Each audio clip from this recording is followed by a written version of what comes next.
raw, uncut, and unapologetic. Welcome to Men Talking Mindfulness with your hosts John McCaskill and Will Schneider. Here we focus on helping men and those with men in their lives solve some of life's complex challenges through understanding the practices of mindfulness and how they can help. Each episode is in an environment free of judgment and criticism, with a focus on authenticity and inner peace. Let's dig in. Hey, welcome back to another episode of Men Talking Mindfulness. I'm one of your hosts, John McCaskill, and today we're doing something a little different and incredibly exciting, at least incredibly exciting to us. We've always said that this space is as much yours as it is ours. And in that spirit, we're turning the mic over to you, our amazing audience. That's right, John. Hey, everybody. I'm the better looking one. I mean, the other co-host. John wrote this script for me, by the way, so I'm not just... Well, you are better looking. It doesn't matter. Relative. I'm Will Schneider. Over the past few weeks or even longer, many of you have submitted your questions via our voicemail system, and keep submitting them. We're going to play those questions live here on the air and tackle them head on. Whether you've been wondering about the intricacies of meditation, the nuances of mindfulness, or anything about wellness in general, we're here to help you with that. Absolutely. It's a fantastic opportunity for us to connect more deeply with our listeners, address specific queries, and maybe even dispel a few myths along the way. So let's get into our announcements. Our opening grounding practice, if you've never joined us before, that's how we do it. We do an opening practice and then a closing practice at the end to kind of bookend the show. And then we're going to get into our first voice memo and see what's on the minds of our listeners today. Will, I'm going to turn it over to you for any announcements that you may have. Hey, well, you know what? We have a very special announcement, John, and a big celebration. We just had our first international merch sale. I saw that. Andreas, thank you so much, over in Austria. We ship in stuff. Men Talking Mindfulness, reaching Austria right now. So thank you, Andreas, for hitting up our merch store, our shop store. So mentalkingmindfulness.com/shop. You can pick up our merch. It's like, don't be surprised at the sticker shock. We're not receiving a dime of these goods at all. So thank you for supporting the show, spreading the word. We have hats and t-shirts and mugs and tumblers and all sorts of great, even stickers. So thanks for supporting. And thank you all for being here, for tuning in, for sharing our podcast, for helping us grow, and for becoming more mindful. And last, we're on TikTok, we're on Instagram, we're on YouTube. And if you search Men Talking Mindfulness, you can find us, follow us, put the little, what do they call that? The awareness button or something like that, a little bell, so you can see where we're releasing new content. And again, we really appreciate you being here and supporting the show, and share it with your friends as well, which would be a big help. Well, let's do that grounding practice. And a lot of you had questions about like getting grounded and, what does it take to, stay at peak performance kind of thing. And just taking these 5 breaths is going to be a huge asset to help you achieve what you want to achieve and kind of live and maximize your potential. So let's start just really simply. We'll just do 5 breaths, right? Really trying to get that breath nice and deep into our belly. Close the eyes if you like as we take our first exhale out. Let it go, let it go, let it go. Yeah, empty out completely. Feel that emptiness and take a nice big inhale through the nose. Keep inhaling. Take a nice little pause and very intentionally slow your exhale out. And push all the breath easy out, and even kind of relax the body and the mind a little bit more as you exhale again. In for a big breath of 5 seconds. Out nice and easy, very deliberate, very slow, very intentional. Again, in. And exhale. See if you can drop deeper into your seat or deeper into your feet and really feel the grounding and the support of the earth underneath you. 2 more. In. Out.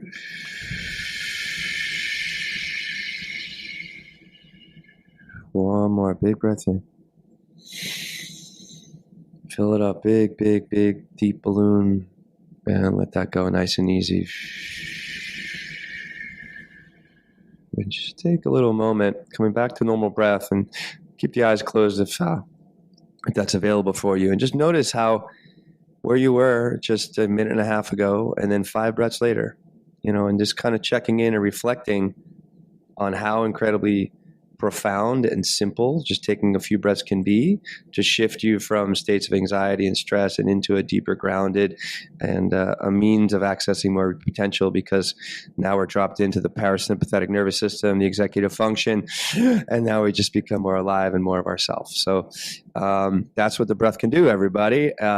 So open your eyes when you're ready, and let's dive into these questions, Jon. We've been working on this one for quite a while. So thanks for setting this up. This is what Jon's, what do they call it? Like a big idea in sense of like having a great way to connect with all of you. So maybe give us a little history of that, Jon, and we can dive into the first one. Yeah, my wife and I were in San Francisco, I don't know, 2 or 3 months ago, and I was listening to another podcast, and the 2 hosts did this very thing, and it seemed to really connect the audience with the show. And I thought, hey, maybe we can do that. So here we are. We're going to have your questions on. So let's do our first question. So let's see what we got here. Let's see. A little drum roll for you. Here is the first question.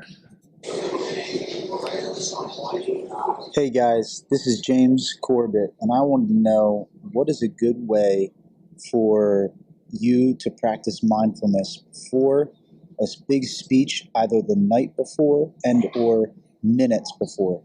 Thank you, guys. Yeah, that's a great one. I do a lot of keynote speaking, and hopefully that came across well enough for everyone to hear. But the question was basically how to prepare yourself for a big speech, either the night before or minutes before. And I do a lot of keynote speaking, and the night before is huge. Maybe some grounding meditations, much like Will and I just did, or you all just did, something that really gets you connected into the present moment and helps you to tap into, like Will said, that parasympathetic state. A good night's rest is critical too. And if you're constantly stewing about what it is you might screw up on stage, what it is you might forget on stage, then you're not going to get a good night's rest, and then you're not going to perform as well. So doing some type of grounding meditation, one that I was teaching recently with Will is the 4-7-8 breath work. And that's taking a breath in for a count of 4, holding for a count of 7, and then breathing out for a count of 8. And that slow exhalation helps you to really activate that parasympathetic state of the nervous system. And that's a really great one to get some rest prior to.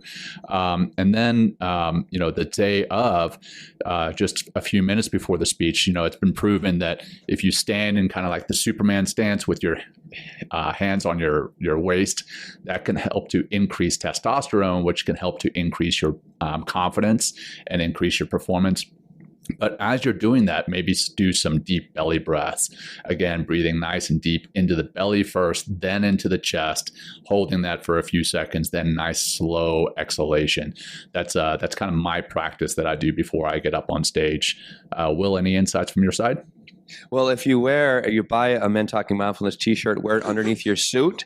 It's been proven to actually improve performance. And just, indeed, 100%. Yeah, exactly. There's well just played. A thought there. Yeah, just a thought. I'm just kidding. I mean, I really didn't. That's why we're wearing these shirts. Plug our merch store, but whatever. I think a big asset would be, a visual night before visualization meditation, like seeing yourself being successful, feeling your feet in this visualization, like in that space, and also get a good night's sleep. And I would stay away from alcohol. Like, oh, for sure. Don't consume anything that's really going to kind of mess with you the next day. Day of, like, I would start with a meditation. Get out there. Also do some exercise. Like, get in your body, right? Like, we continue to reward the body, it's going to help open up the mind. So maybe getting a little bit of a walk or some workout if you have the ability. Get the heart rate up, get the sweat going a little bit. And then, just like we did earlier, that 5 breaths, like that BAMO breath, if you will, like breathe and move on, like inhale for 5, exhale out the mouth, doing that 5 times, and really really work on very intently grounding. If you're standing for this talk, which most likely you will, like feeling your feet. Right. So those are some things like that. That I suggest. Another thing that's really helped me in the past when I speak is like seeing the space before I go in. I was just going there, man. Yeah. Yep. Just seeing the space, and that's going to help you with the visualization. Hopefully you can see it the day or two before. So that's going to help you with the meditation, or just even seeing, even the day of, just to kind of prepare the mind and for what's coming next. So those are what I would. And another thing I want to say is like prepare. Like don't sell yourself short. Like you're giving a talk or whatever.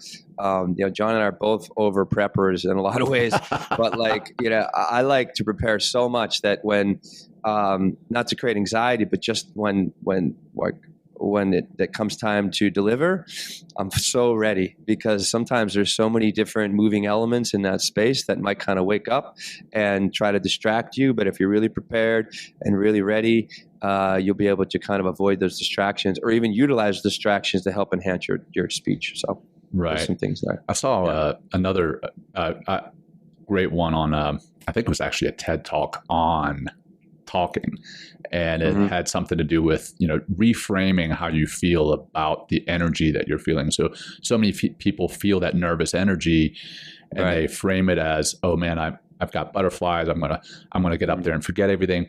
But that nervous energy can actually be a good thing. Like that shows that you care about what it is you're doing. You care about the audience walking away with a good message. So reframe it. Rather than calling it nervous energy or anxiety, call it excitement. Like you're excited to be up on stage. Yeah, you're going to feel a little bit nervous. So that's another important thing. And Will, great. I'm glad that you hit on going to see the stage beforehand. That way it helps you to visualize yourself. I mean, you go see the stage, and then when you're in your hotel room or wherever you are, the night prior, you can actually lay there on the bed and visualize yourself on the stage and going through the talk and everything else. So great point. Awesome. Yeah. Hey, thank you for the question there, James. All right, let's get into the second question here we got. What would be 3 ways that you would say are optimal ways to incorporate meditation and mindfulness into a company or a corporate setting to help employees with their mental health and their resilience?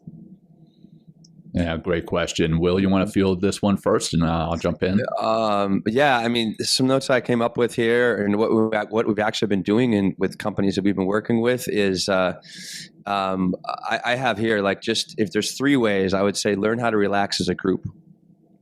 So doing a group meditation, a group breathing practice, and really experience kind of that calm humanity of group relaxation. And it's like when you are able to energetically, individually and as a group kind of ground, it kind of turns a light on, like, hey, I don't need to be all stressed here. Like I can really, get calm. When I get calm, I have a clear mind, and I'm going to speak more clearly and activate, the ideas and the creativity, even more succinctly as well.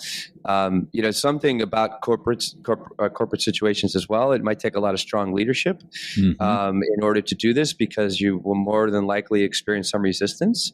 But if you have like a good, strong leader that is practicing and encouraging these practices, then that'll help to trickle down to the rest of the people. But that doesn't mean it has to be top down all the time. It could be from a group of people, like trying to corral a group to work together.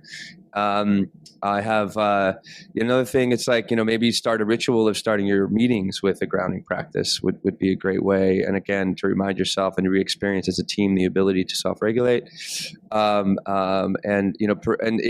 to go even step further, and what we've also been doing is provide your company with an experience. So calling us in for like a day workshop or something like that. I know it seems like we're shamelessly plugging everything, but you know what I mean? This is what we do, you know what I mean? And we have profound effects on people that we work with or companies that we're working with. So for providing an experience, instead of just it being an idea or like kind of one-off like meditation or something you do, but getting a deeper experience can really wake up your company and your corporation or your business into like what's possible by getting to calm instead of being reactive and overcome with emotions and just being continually emotionally driven throughout the day.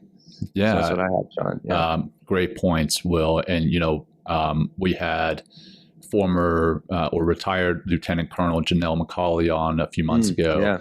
And she was one of the kind of leaders of bringing mindfulness into the Air Force actively. And she would start, like you mentioned, she would start some of her meetings off with a breathing exercise. And, 85% of the people would participate. She knew that there was, another 15 who wouldn't necessarily participate. But when she did that, people connected better. They were more calm.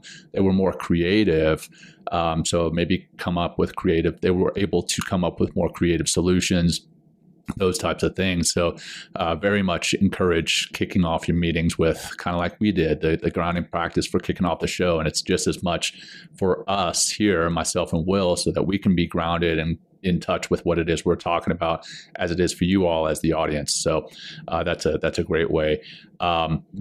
We talked, and again, kind of a plug here, sideways plug, but we do the mindful workshops with some teams, and some of the things that we teach in those workshops are mindful breaks, the importance of taking those breaks. So many of us are in back-to-back Zoom calls. You schedule your Zoom calls for an hour, and you sometimes take an hour and 3 minutes, and you're late to your next Zoom call. So you're starting off in this reactive state, maybe scheduling your Zoom calls for 50 minutes, take 2 or 3 minutes to process the call you just did, take 2 or 3 minutes to take a mindful break, just process how you're feeling in your body, physically and emotionally, and then 2 or 3 minutes to prepare for the next call. I think that's a great way. If you have longer, maybe getting up and doing a mindful break where you're walking around and actually getting the blood flowing in your body, because that's good for your body, yes, but it's also great for the mind. So taking those mindful breaks in between those calls. And then, Will, I love the kind of the group sessions and what that does for an organization to do some kind of practice together. So you're not the one and only person doing it. I think those are great ways to tie everyone together. So thank you for that question. I won't name names if you didn't name yourself. So I know who you are, but thank you for your question. And we'll move on to the next one here. Let's see what we got. Hey, Jon and Will. I have personally improved my well-being as part of this community, so thanks for all that you're putting out there. Mindfulness and meditation can sometimes seem at odds with the warrior spirit and a person's competitive nature. What thoughts or recommendations can you share about grit and perseverance, sometimes associated with suffering, and recognizing when one should take a pause to rebalance mind, body, and soul? Ooh, that is a great question. Deep question. Yeah, it is deep. Thank you. And again, I know who you are, but I won't name names if you didn't name yourself. I don't know who the last two people are, so I'm just like, I'm in the anonymous state as well. So it's great. Well, that's awesome. Great question. And this comes or is very near and dear to my heart. With coming from a warrior community, coming from the SEAL teams, and now doing what I do now, it seems as though those two things are at odds. But if you look at some of the ancient warriors, the Spartans and the samurai, a lot of them practice some form of meditation or mindfulness prior to going on the battlefield. And what I think about is, who do I want next to me on the battlefield? Do I want somebody that is super, super charged up and kind of getting into that sympathetic state where you start to see through like a soda straw? Or do I want somebody who is more calm and able to see everything on the battlefield? I personally want the latter. I want somebody who is calm and is taking in the entire situational. I mean, mindfulness is really situational awareness. When you really boil it down to it, it's being aware of the present moment, everything that's happening in the present moment, what you're feeling, what you're seeing. I want somebody who is situationally aware. Mm-hmm. So that's one piece. And I don't think that the warrior spirit and competitiveness, I don't think they're mutually exclusive from mindfulness. And then, taking it a step further to your question, grit and perseverance, I think that's a part of mindfulness. One of our new shirts says, strong mind, stronger man on it. Mm-hmm. And I think that having that strong mind is going to give you the ability to have that grit and that perseverance. I mean, it takes grit and perseverance to practice mindfulness and meditation. So I think that's a little bit. And then, the true warrior, I think the true warrior also knows when it is time to kind of recharge and recuperate. And then the other side is when it's time to charge the hill. There's, again, kind of two different sides of the same coin, but you need to rest and recuperate in order to charge that hill. So that's my 2 cents on kind of embracing the warrior spirit and mindfulness, grit, and perseverance. Thank you for that question. Well, a true master warrior never draws his sword.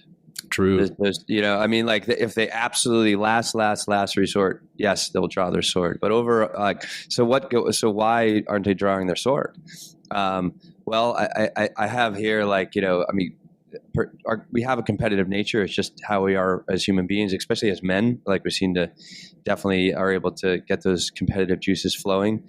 Yeah, and in that peaceful warrior spirit, that keeping your sword sheathed, but but maintaining, like Jordan Peterson says, like you can still be dangerous, right? But you don't have to be threatening, or you don't have to be authoritative, or you don't have to be an asshole. You know what I mean? So how do you make it a win-win, like in whatever situation you're doing? Because if you're just going in to kind of kill and crush it and eradicate your opponent, or like if you're looking at the other person enemy, it's like no one's going to win, because you're both going to walk away feeling like crap because you haven't hit the middle ground. So I think a win-win is always a place to look, especially like kind of like a master level warrior and negotiator and adult, to be honest. So I have here, like, don't let that's why it's so important to ground and practice as much as you can. Like really get to your mat every day to do some sort of practice, whether it's meditation or something that really speaks to you on a deeper level than just your mind. And that's going to help you get away from the biochemistry that really takes us into deeper the deeper aspects of competitiveness and really trying to destroy our enemy instead of trying to find that win-win. So staying calm, staying cool, staying collected is really important. And I have here also, it's like, I'm just reading through this again. Yeah, you have down here suffering and when should I take a pause, rebalance mind, body, and soul? So just kind of getting into that space for a moment. It's like, check if, make sure, are you burning out? And one way, to maybe see if you're burning out is if you have no ability, and they call this stacking, no ability to like take a break, like Jon was just talking about in a Zoom call. But how about taking a break, from shifting from your home life or your work life to your home life? And if you don't have that ability just to kind of take a few minutes and just kind of, all right, I'm putting the hat of father, parent, husband, homemaker on, and shifting into that space like properly and intentionally, and you're just kind of running around from one thing to the next to the next to the next instead of like taking these moments and really being intentional about what you're getting to next, then you might be struggling with some burnout, and maybe you got to take a deeper look and a way to kind of de-escalate and relax. And I suggest getting back to nature is a great way, to kind of find more of that balance, like go on a hike or, the gym on a weekly basis and getting your body's good. But what about getting back to nature, and like whether it's walking in barefoot, forest bathing, taking in some breath work while you're out there. Another thing just to avoid burnout is setting boundaries, like, find ways to shut down at night, to reduce, some stress. But also it's like, set some boundaries around your technology as well. Mm-hmm. You don't need to be go all the time. And another thing is just, and you're going to hear some of the same things over and over as we go through this. It's like getting good sleep. Like there's if you want to learn about better sleep, we have a great episode with Nita Shattuck, Dr. Nita Shattuck, who works at the Naval Postgrad. And we had a wonderful episode with her, I think in season 4, about better sleep. Yeah. And that's just a great way to, listen to that, plug in the show again. All good. I mean, there's a lot of great information, information in there. Another great episode with Robert Sweetman on that. Yes. I mean, the audio was probably less than ideal, but the information that Robert put out on sleep and ways to get better sleep and kind of the cognitive setup that we have for, like, if you're getting bad sleep, then you convince yourself that you're a bad sleeper and doing some type of cognitive behavioral therapy to rewire how you think about how you sleep. I thought that was fantastic. Yeah. And that's where I'd stay with that, get physical, get out there, release the stress of your day. Right on. As a way to find balance. So thank you for that, anonymous person, that comment. So awesome. This one is not anonymous. This one is from someone that we both know well. This one is from Dr. Teresa Larson. Here we go. Let's see. Hey guys. There it is. This is Teresa.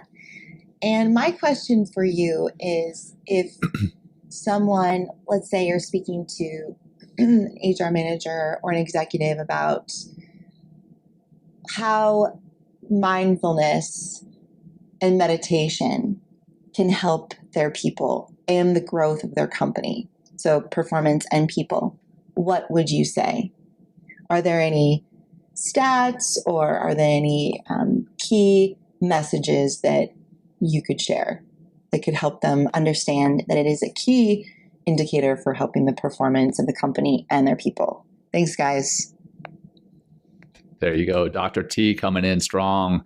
We love working with Dr. T and definitely looking forward to answering this. And it's similar to one of the questions we had before. And like we said, there's going to be some overlap here. But I think what we've talked about already in the show and what we've talked about in past episodes is mindfulness is great for reducing stress, reducing anxiety, potentially helping you to handle depression better, different mental health challenges that come along the way. But most of the time when you're talking to an HR rep or maybe the C-suite executives, they care about that. And I'm going to sound pretty crass here, but I think a lot of HR and CEOs, C-suite, yes, they care about that, but what they care about primarily, at least most of them, not everyone, and we know and we work with some that do not fit this mold, obviously, but they think about the bottom line. They want to know what's going to improve the performance of their people, what's going to improve their productivity, their focus. So I think that is a way to show that mindfulness can be a performance enhancer. And as a matter of fact, coming back to like how I was introduced to mindfulness and meditation, aside from when I first started doing some breathing exercises on the shooting range, because I didn't call it mindfulness and meditation when I did that. I just called it breath work or whatever. But when I had a counselor recommend mindfulness and meditation to me to handle my stress, my anxiety, my survivor's guilt, moral injury, whatever, I kind of laughed at him. I didn't kind of laugh at him. I did laugh at him.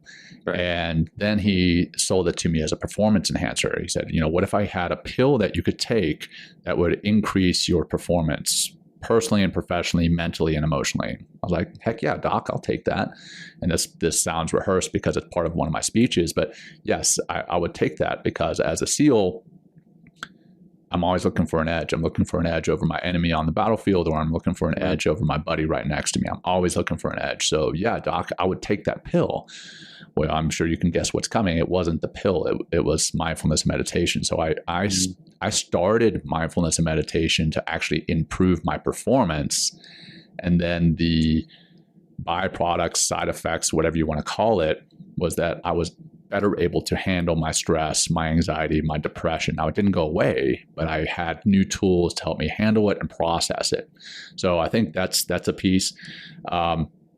It can improve your ability to process that stress, and that can lead to less absenteeism at work. And when I say absenteeism, I'm not just talking physical absenteeism. Yes, that's absolutely a problem, but there's also mental absenteeism, right? You get the people who show up at work, but mentally they're absent. And I always think about that movie that was so popular in the late 90s, early 2000s, whenever it was, Office Space, right? When the guy got hypnotized and the hypnosis, the guy doing the hypnosis actually died in the middle of it. So he was permanently hypnotized to be more relaxed at work. I think about that and the absenteeism rate. That can be reduced through implementing mindfulness and meditation at work.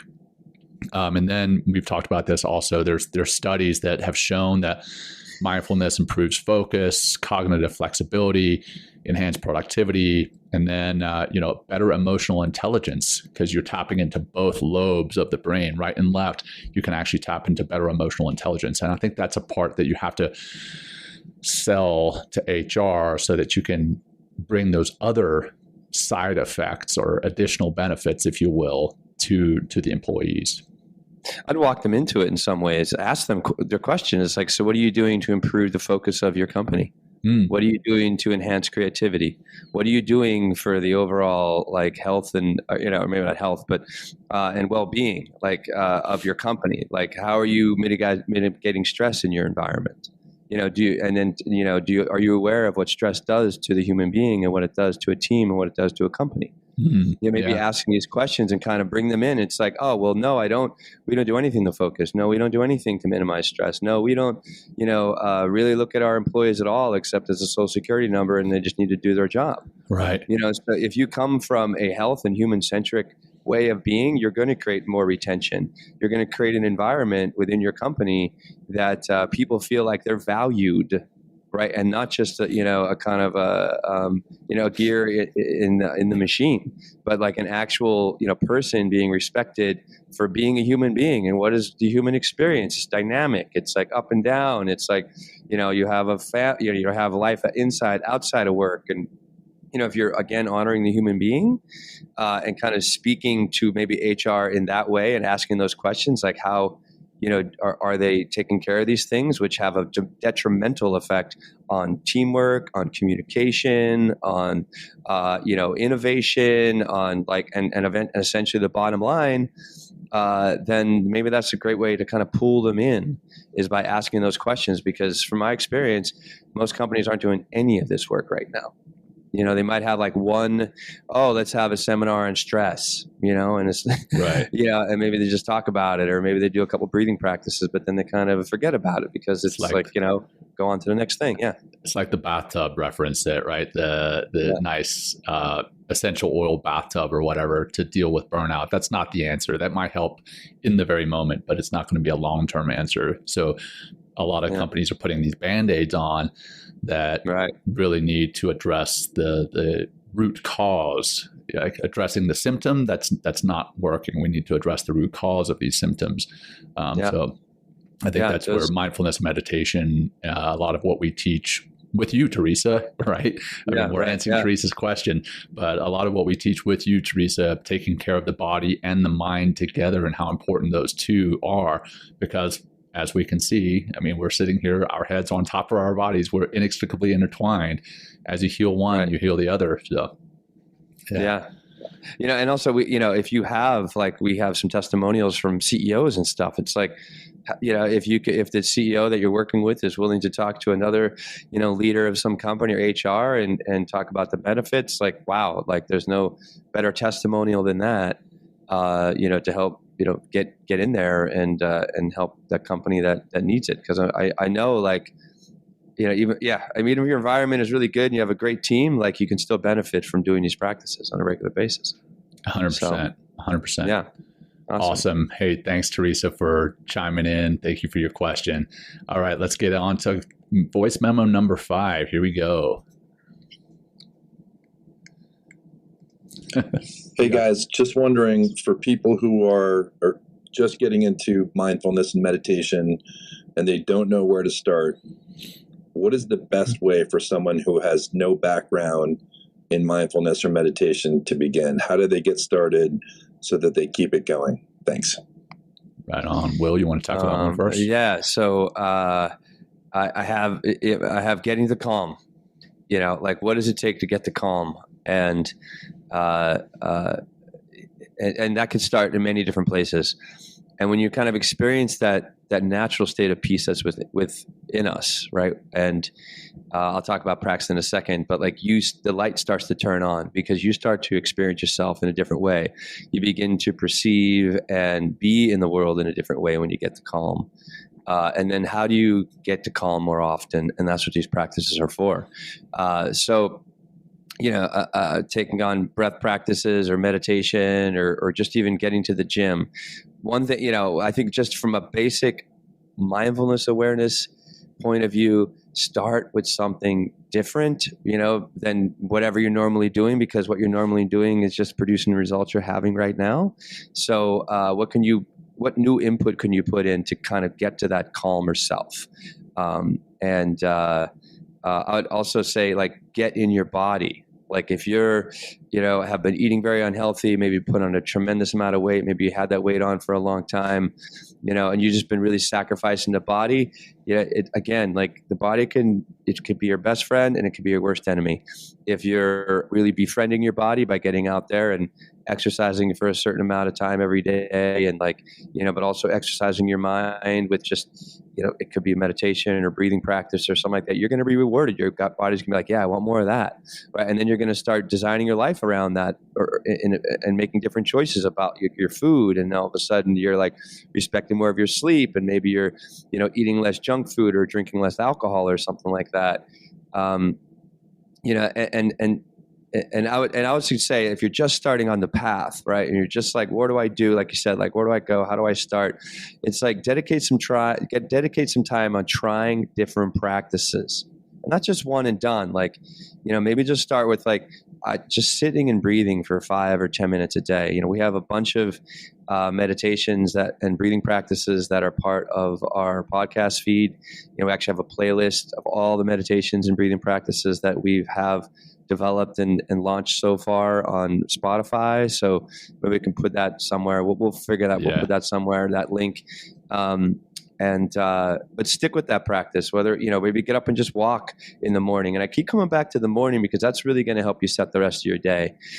Instead of being reactive to the rest of the day by kind of rolling out of bed and just kind of, sauntering through and, just kind of doing the same old and getting the same results. What if you create different input in the morning? And, taking on some sort of practice does not, again, like Jon said earlier, it doesn't have to be long, 5, 6, 7, 10 minutes, maybe something longer, maybe it's a long walk, but, start your day off on your terms instead of everyone else's terms. And I said, what I have here is keep it simple, keep it doable, and keep it repeatable. Yeah. Right. So those 3 things are very because the more that you show up and make the time for show up, not hoping it shows up, make the time on your calendar, just like any other appointment, is going to be a big difference. And then last I have here is accountability. If you can, maybe, ask your spouse or loved one or some other person that you'd like to bring into this or just hold you accountable, whether it's text or whether it's phone call or whether they're actually out there walking or meditating with you, like that's going to increase your likelihood of success and of you showing up and practicing much, much greater by getting a buddy involved as well. 100%, man. 100%. We've talked about that on the show again in the past, but thank you for the question. The way that I started very small. I went back after that doc recommended that I practice mindfulness and meditation for my own performance enhancement. And Will knows this story. He's heard it a bunch of times. I tried to sit down for an hour-long meditation the very next day, and it didn't work out. It didn't work out well because my mind wandered off within, 20 seconds or so. And then I started getting frustrated with the meditation, and I went back to that same doc the following week, and I told him that it was a bunch of BS. And he asked me how I started, and told him what I just said. And he's like, well, that's like lining up at the starting line of a marathon without ever having run a step before, or going into the weight room and getting under 350 pounds on the bench press without ever having lifted weights before. You can't do that. Right. You got to start small. And so he introduced me to box breathing, which is just breathing in for a count of 4, holding for a count of 4, breathing out for a count of 4, and holding for the count of 4, and doing that 4 or 5 times. And the funny thing is I had learned to do that, again, as I mentioned earlier on the show, I'd learned to do that on the shooting range before, to calm my heart rate down, to calm my respiratory rate down. But I hadn't applied it in my everyday life. And now I started to apply it in my everyday life, just starting small, like Will said, a couple of minutes here, a couple of minutes there. Adding that up, there's the compounding interest, right? You start to feel better over time, and you start to see that what it is you're doing is actually paying off. Just like the gym, you're not going to go in and work out for 2 hours at a time day one, or if you do, you're going to be hurting. But maybe if you start out with something simple for 15, 20 minutes, and then build on that over a few weeks, you're going to start to build that foundation and start to feel the change, start to see the change in the mirror, in the gym analogy, but in yourself and how you feel in the meditation. Like it got to a point where I started to feel the difference in myself. And then somebody came up to me at work and they asked me what I was taking, what I was on, because there was that much of a difference. But yeah, you just got to stick with it. The consistency is key. Now, actually getting into it, like, how do you start, right? Well, there's tons of apps out there. There's, the Headspace, there's Calm, there's Insight Timer. Will and I are both on Insight Timer. A lot of our meditations are on there. Then we have, like Will mentioned, we've got our own meditations on Spotify as well, under the Men Talking Mindfulness show. And then we have a 21-day mindfulness challenge that we actually built with Dr. Teresa Larson. That was the voice that you heard earlier. And you guys can get access to that. And you can just text the word mindful21, so MINDFUL 21 to 33777. And then you can get access to that 21-day challenge for only $9. I know it seems like this show is a big sales pitch, but hey, we've got some things that are out there to help you all. So we want to give you those resources. And then Will has the midweek recess. What is it? Refresh sesh. Yeah, there it is. And that's tonight, right? Yeah, Inside Timer, 5:00, and this one's free. You know what I mean? And it's a simple 30 minutes breath and meditation class. It's on Inside Timer. Actually, John, I'm gonna start doing it live on LinkedIn.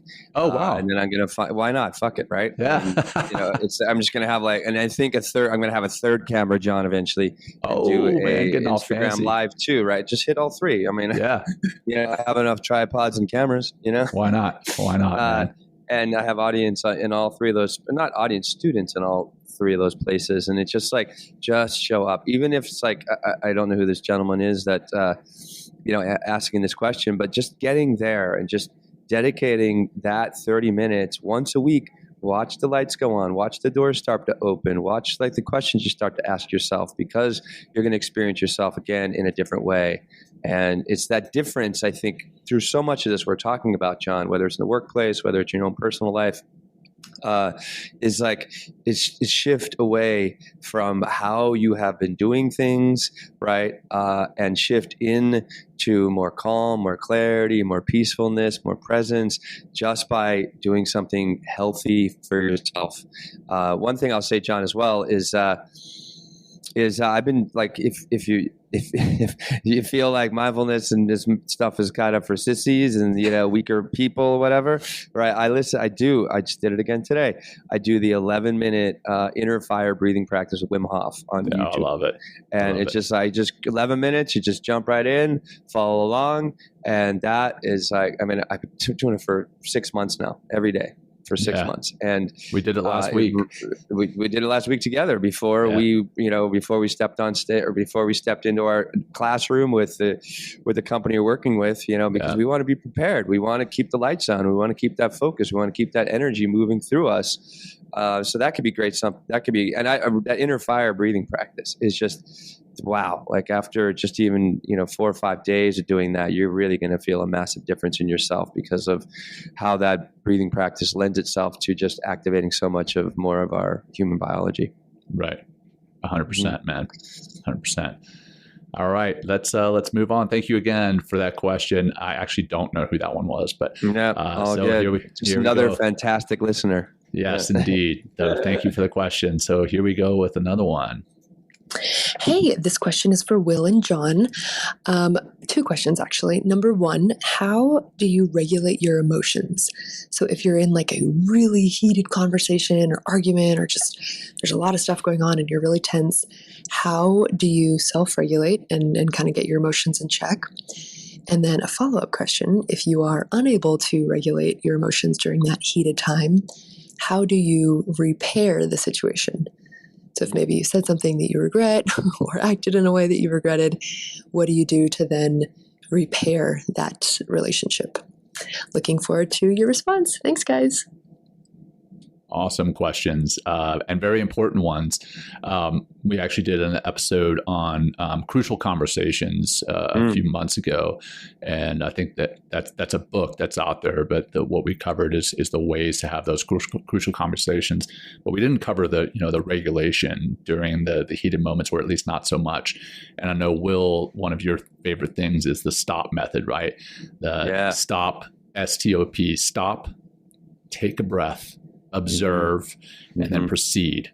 So I think that is when you start to get heated, stop, right? Pause for a second, analyze what's happening.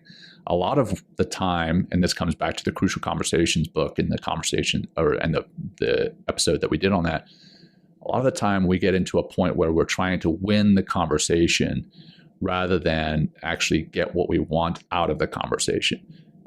So like in a situation where, maybe a romantic couple is together and they're having a conversation and it starts to get escalated, rather than remembering what the conversation is about, it all becomes about winning the conversation. And those same things can happen in the workspace, but we got to stop, realize what's happening, realize what it is we want out of the conversation, then take that breath to, again, activate the parasympathetic side of the nervous system, which is the rest and digest. It's going to calm us down.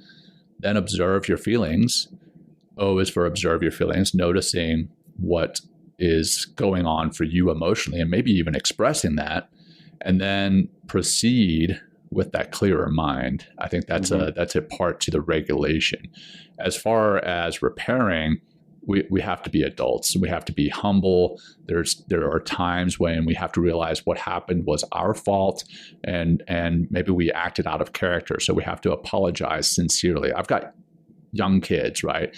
And quite often my young kids get into arguments, and I say, "Hey, I want you to say sorry."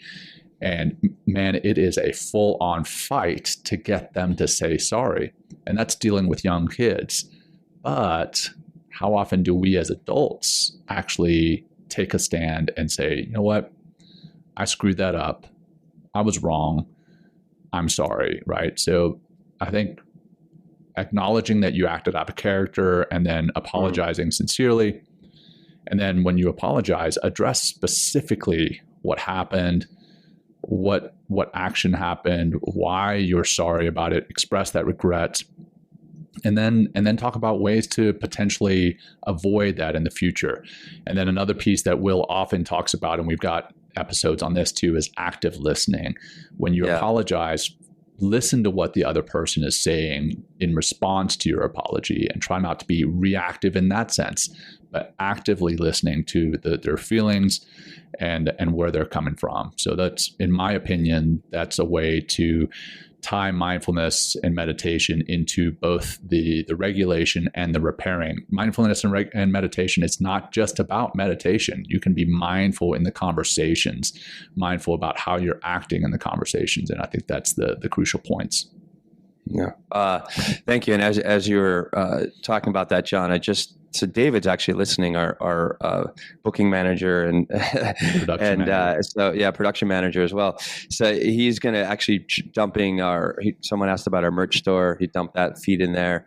I just have the Wim Hof link. I have our meditation links going in there from Spotify and my Insight Timer class, just so people are aware that that's out there. Awesome. Jon, so exactly. Stop, take a breath, observe, proceed. And everything you mentioned was like it's like, yes, like, again, get to calm, right? Again, that breathing is going to be so important. Keep finding your feet. Like, I get into situations, I'm going to go home again this weekend, Jon. And, it's like kind of when I walk, when I get into the door, it's like I try to avoid as many landmines as I possibly can, and some of them have been sitting there since I've been like 14, 15 years old. You know what I mean? So it's like, so some of them could be very old and very deep. And when situations do arise in my family and people are trying to get under my skin, or just like they're not being mindful of how they're behaving or how they're speaking or something like that, I listen before I speak. I ground my feet before I speak.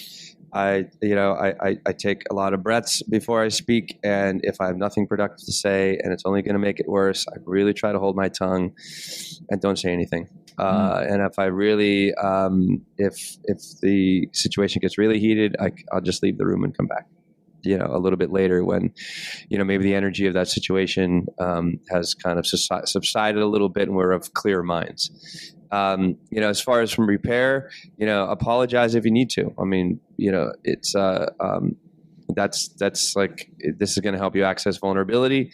I have here, like, eat your humble pie, and just even to go further, instead of like pointing blame and which seems to be, a way some of our leaders like to behave. How about taking responsibility? And maybe, how you're feeling, and not necessarily putting the blame of on the other person of how you're feeling, but just stating this situation makes me feel this way. And, I don't want to feel this way or carry this tension between us.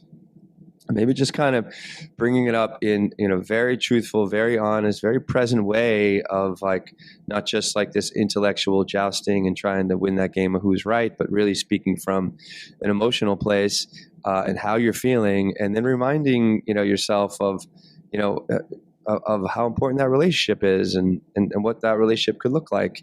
So those are some things, and then. I have here, speak how meaningful this relationship is, and ask, what do we do? What do we need to do to move beyond this situation? And that might not happen in that instance if something like really blows up, like, very explosively and very quickly. But maybe, a little bit later on, have that conversation, or schedule time to have that conversation.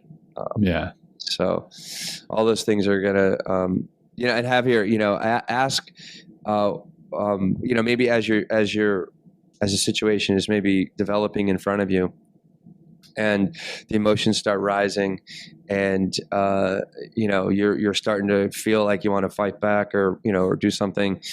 What if maybe asking, like, what do I need to do, or what can I do to de-escalate this situation? Or help in some way. And, again, that could be apologizing, or, taking any kind of needed action, and again, leave the situation if you're unable to de-escalate at that time. But, I think making sure when you do ask that question, don't ask it in a patronizing way, right? I think that's critical. And then the leaving the situation, if you need to, I think that's also very important. And I got one of the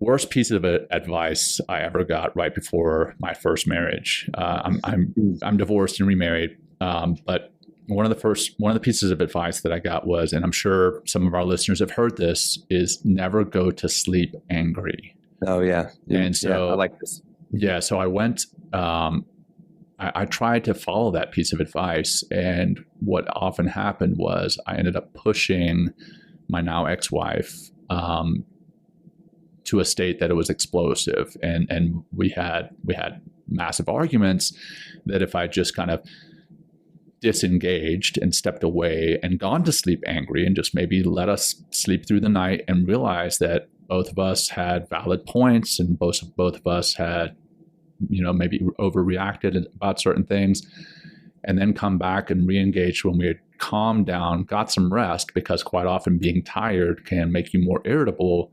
Now we're refreshed, reset, and re-engage in the conversation instead of an argument. So personally, I think that was one of the worst pieces of advice I ever got, and I do not subscribe to that advice anymore. So, if you have an opportunity when you're really worn out to disengage and go reset and rejuvenate, if that's through sleep or maybe just some rest, then do that, and then come back and have that conversation when you're reset. So I think that's a very important piece. All right. Thank you for that question. Or questions, I guess. So, all right. This is the last voice memo we have. And if we have time, we've got some written questions that we might get into. But here's the last voice memo we have. Hey, Jono. This is Jen. So my question is about how to balance things, such as trying to get the right amount of sleep, and the family and your own personal things that you want to do, and work, and just all the, just being an adult, I guess. But when worse comes to worse, what do you do? What do you drop what do you put first to refocus, rebuild that foundation, and then try to go back at it again? Because we all get so overwhelmed, but I'm just wondering, in your perspective, what is most important? What is your rock of Gibraltar? Anyway, it's always a pleasure, man. I hope you'll have a great day. Bye-bye. Awesome. Hey, Jen, great to hear from you. She called me Jono there. That's my childhood nickname. My parents still call me by Jono. My family does anyway. So Jono, Jono. But yeah, Jen, I think it's, balancing everything that we have going on in our lives in this day and age. We all have so much going on. The responsibilities of adulthood, the responsibilities of parenthood. There's this myriad, like you use that word, this challenge, all these challenges that we're all facing. And I think the key lies in being honest with yourself and actually prioritizing. I put something on LinkedIn the other day. The world was starting to get ahead of me, and I was starting to put everybody else's priorities at the top of my priority list.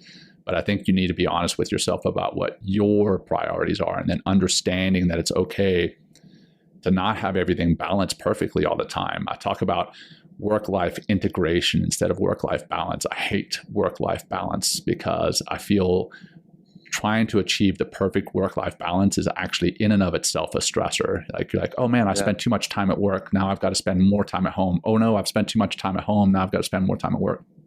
Find a way to integrate that. And then for me, my rock of Gibraltar, if you will, and I love that, is my mental and emotional well-being. If I'm not feeling that centeredness, the groundedness, then everything falls apart.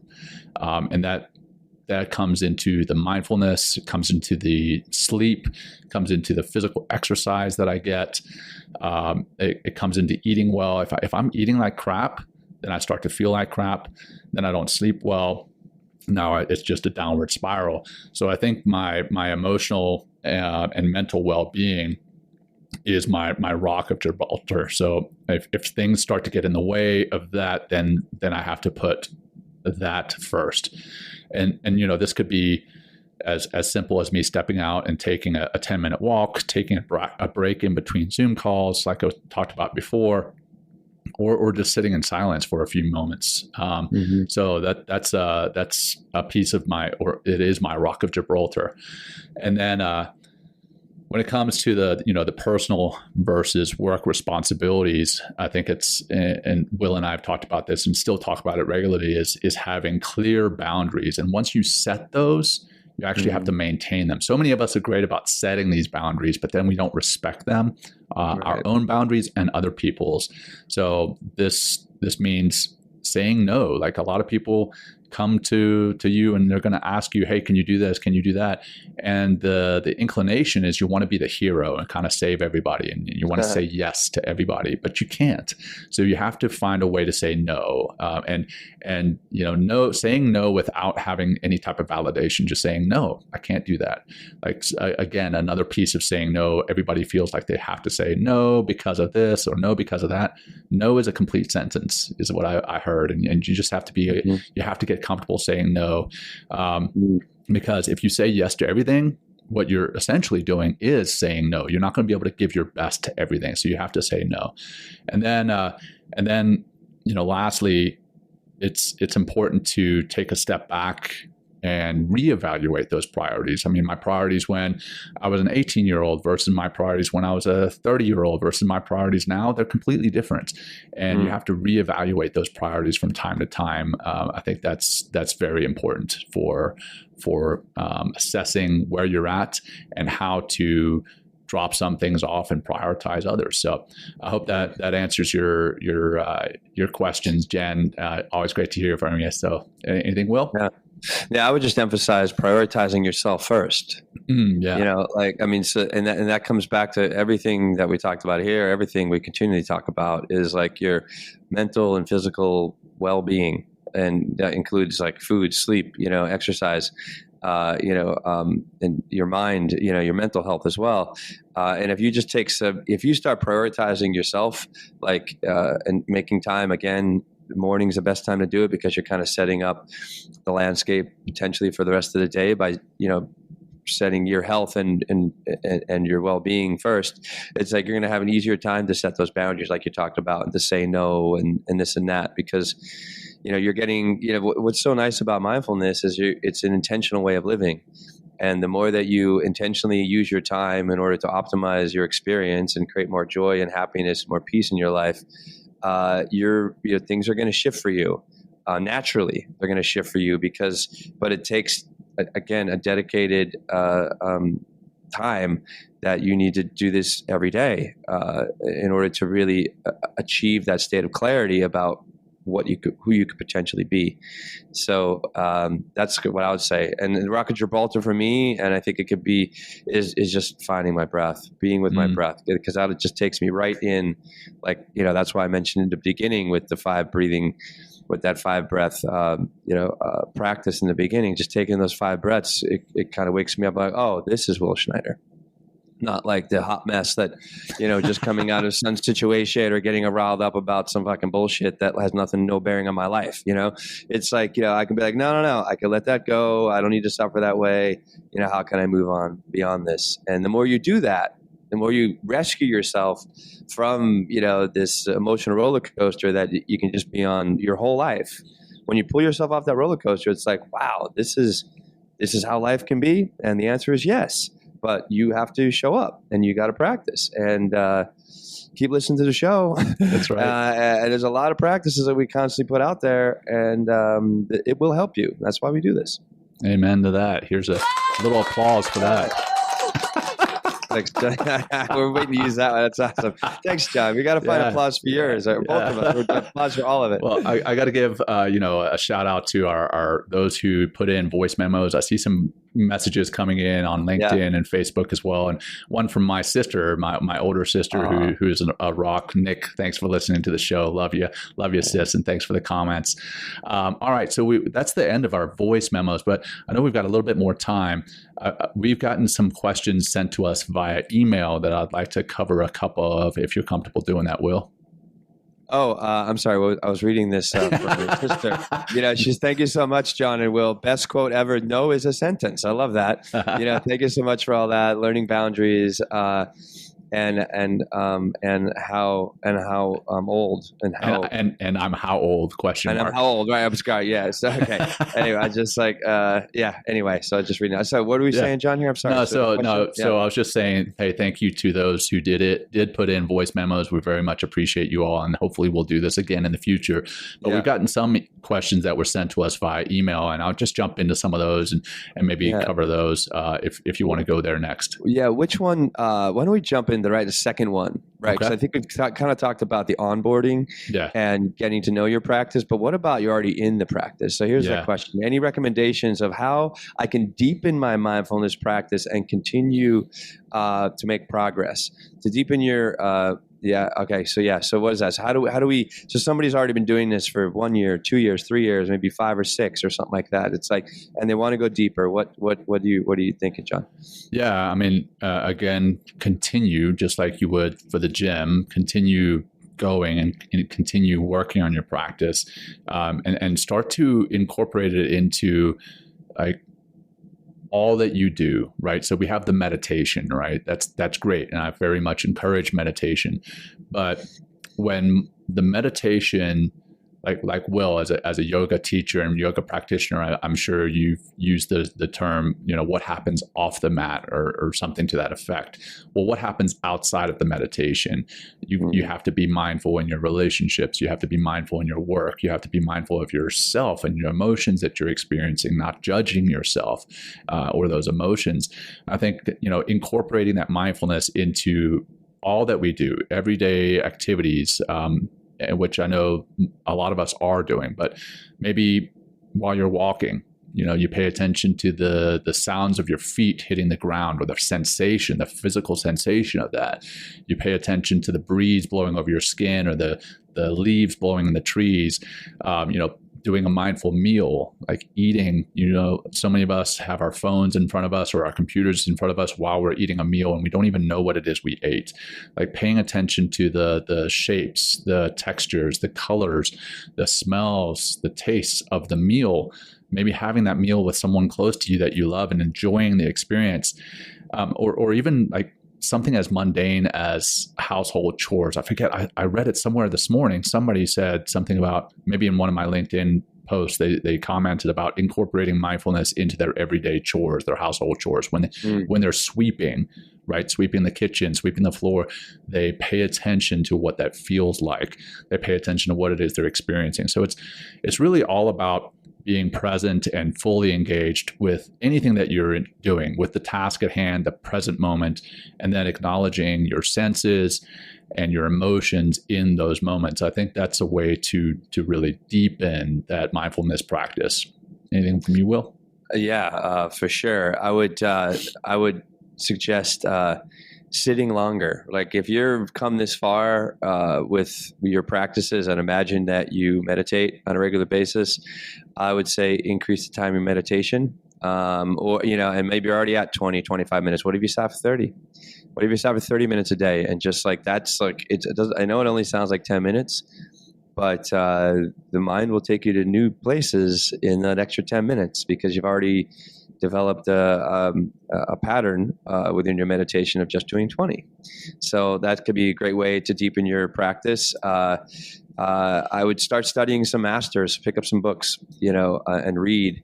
And I would go on a retreat. Like I've done Vipassana meditation 3 times now. It's like 10 days in complete silence and 100 hours of meditation, 10 hours of meditation a day. Every meditation is an hour. Profound experiences, like the hardest stuff I've ever done, but the most rewarding at the same time. Maybe not at the same time because it's fucking hard, but it's really hard. But it's like, I come out with deep, deep, deep insight that I would not be able to gain if I didn't take my time to deepen my practice, to go sit and study and practice with practices that have been around for thousands of years because they work. That's flat out why they work. Another thing I'd recommend, this is just a recommendation, is I have had profound experiences taking psychedelics. And it might not sound like it's deepening, my meditation practice, but what psychedelics and how I'm beginning to understand how to speak to psychedelics, it gives you a peek behind the curtain of consciousness that you cannot get there by being sober. You just can't.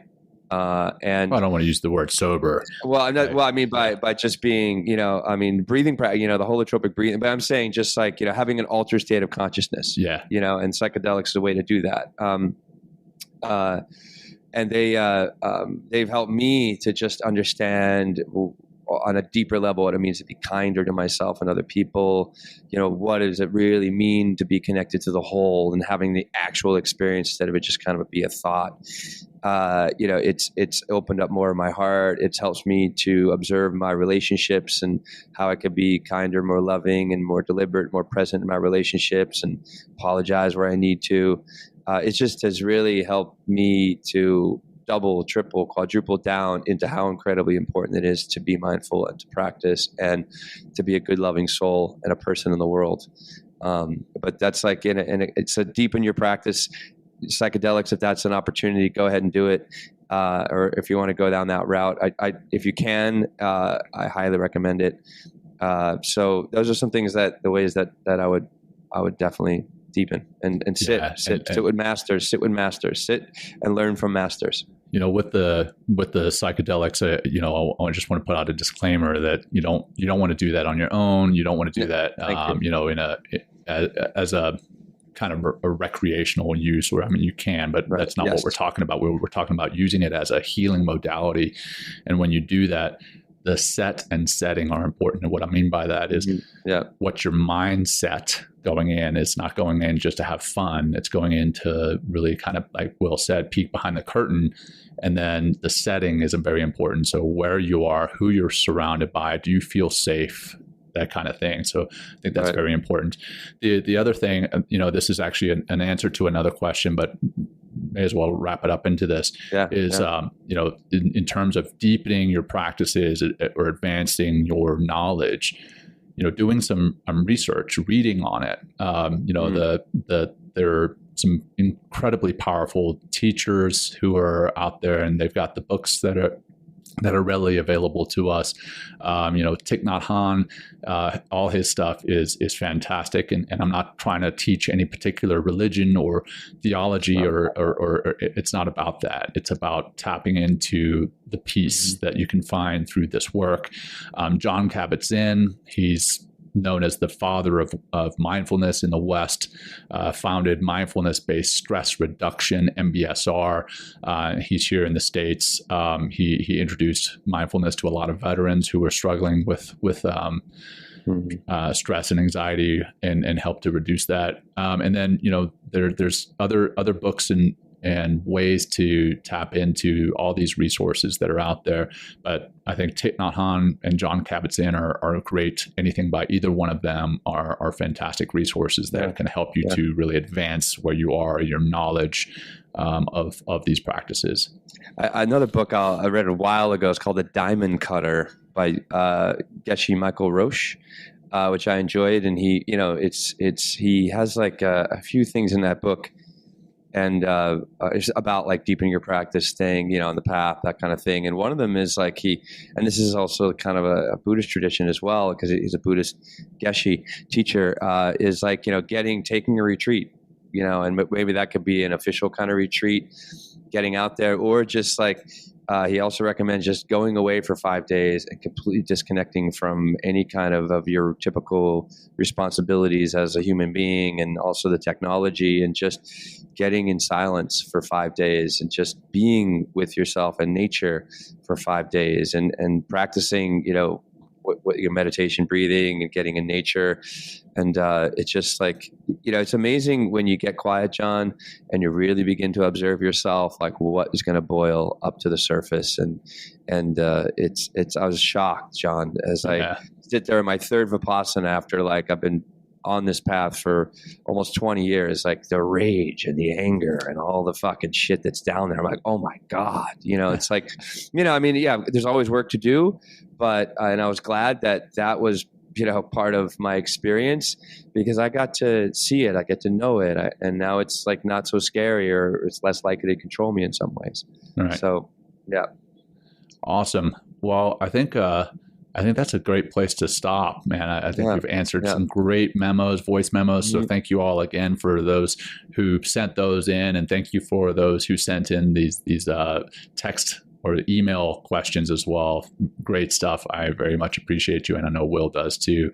Normally, this is where we ask the guests, hey, what's the best way for listeners to find you? So I'm just going to tell you, the listeners, the best way to find me and Will is on mentalkingmindfulness.com. Check us out there, and then we're on all the different social medias. My little boy, he's just now learning how to say the TH sound. And before that, he's always said st. And he says, like, instead of the word things, he says stings. And so we are on all the stings. We're on all the things. We're on various social medias. We're on YouTube. We're on TikTok. We're on Instagram. So check us out there. We'd love to have you following us there and helping to spread the show. That all said, like I said at the very beginning, we bookend this show beginning and end with a grounding practice. So I would love to guide you all through a grounding practice to set you all up for the rest of your day, wherever that may be and whenever it may be, whether you're listening to us live now or in the podcast recording later. So let's do it. Yeah. All right. Absolutely. So let's do some of that 4-7-8 breathing that we discussed before. And again, what that's going to look like is we're going to start by an exhale, and then we're going to breathe in for a count of 4, hold for a count of 7, exhale for a count of 8, and we're going to do that 4 times. Okay, begin by exhaling, really emptying your lungs, bringing your navel to your spine. Now inhale for 4, hold for 7, 6, 5, 4, 3, 2, 1. Exhale for 8, 7, 6, 5, 4, 3, 2, 1. In for 4.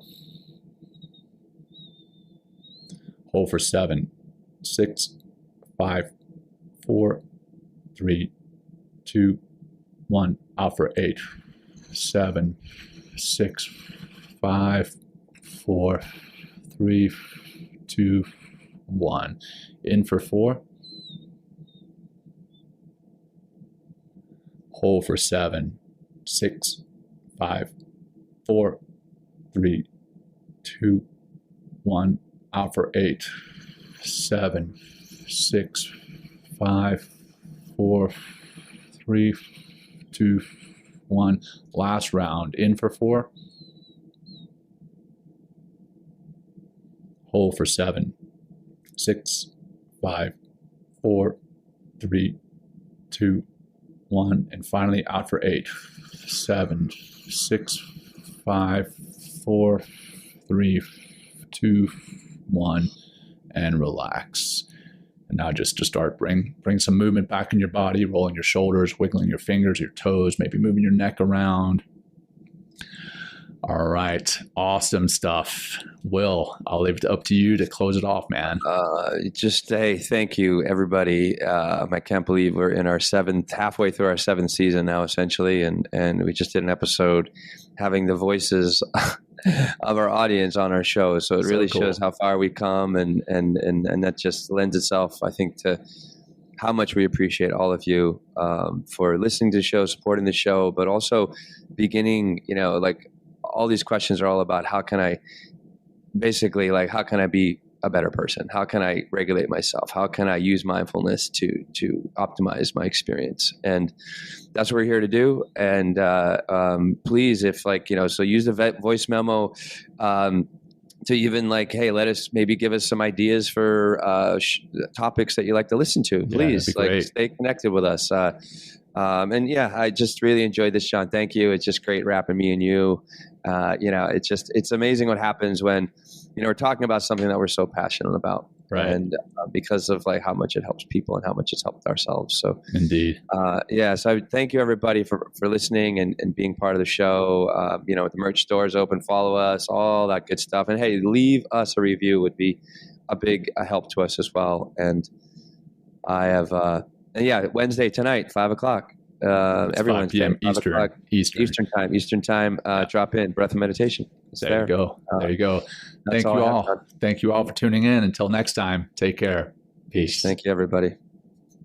Thank you for joining us today. We hope you walk away with some new tools and insights to guide you on your life journey. New episodes are being published every week, so please join us again for some meaningful discussion. For more information, please check out mentalkingmindfulness.com.